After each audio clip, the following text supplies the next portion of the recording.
Good morning and welcome. It's that time of year. We're going to look at these plums quick. These are seedling plums. Right here. Yeah, we see some insects have been trying to get on them. There'll be a few that will fall off and have worms in them, but still we're going to have a nice crop of plums on this tree. We walk down to this tree though, and there are no plums. Both trees bloomed. This one got hit with this one bloomed first and it had a frost. Took the plums off. And here we have another one. Bad plum there. We'll get rid of that, but it has a few plums on it as well. This is a younger tree, a smaller tree. We'll say we cannot say younger because these are all the same age. And these actually all came from the same parent tree on one side. And being is where they were, I don't know what the other parent was, but so we get a lot of variation when we have seedling trees. And it's not always so bad. This one here blooms early. That one next to it blooms late. This one blooms in between. This one would have been bigger, but the goats decided to mow him off one evening. But see, it spreads them out, that variation. And none of these are big plums, they're smaller plums. A little bit bigger than a wild plum, but they're quite good. But these were free trees. And over here, we'll look. Here we have some more free plum trees. Right here. These were planted last year. And I'm going to show you how we do this. Get rid of that pest. But they were planted last year. See, they're kind of a little bit spindly, some of them, but there's bok choy down here, and it just went to seed, and we just harvested the seed off of this bok choy, and they had kind of shaded these a bit, and they got a little spindlier. We have some more other ones that are nicer, but anyway, but how do we grow these trees? Right now it's sour cherries, and we just have pitted a bunch of sour cherries. Here we have those seeds from those sour cherries.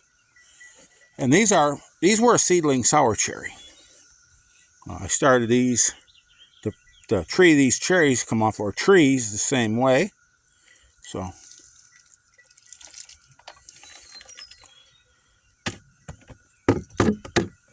nice. There's our sour cherries. We just scatter them in there. Some will grow, some won't. We don't get too concerned.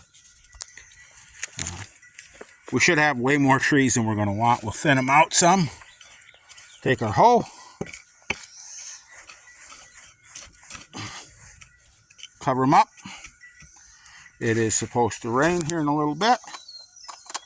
We will mark this here with a stake.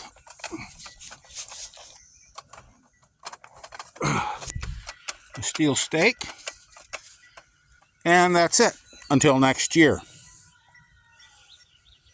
We just planted something that is not going to come up until next year.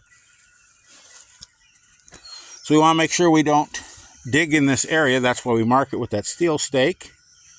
We have these trees over here as a mark on the other side. Because these seeds are going to stay in this ground. We need to keep this ground moist, but they're going to lay there until next spring.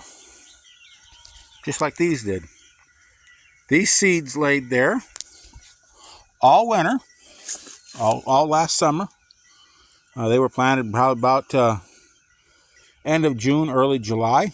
Laid there all winter, all summer, to come up in the spring and give us our little seedling trees that we can put around our food forest. And yeah, they're not going to be great big hybrid plums, There's going to be a lot of variation, randomness. Some will be exceptional, some won't. But we can really get a lot of different trees that way.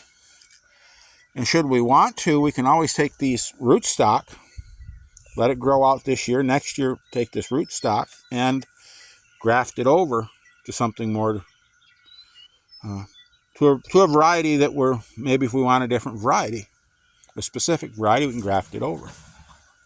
But I'm not going to worry about that. So anyways, y'all have a wonderful day. Here we can see give you a shot here of our orich. We've got way more than we've been able to use, and it's getting ready to start seeding out. Same with our lettuce. It'll seed itself here pretty quick.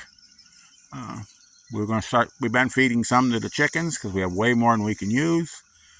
And we'll let a little bit go to seed for next spring. So we won't have to plant any lettuce for our early spring lettuce. Have a wonderful day and keep growing.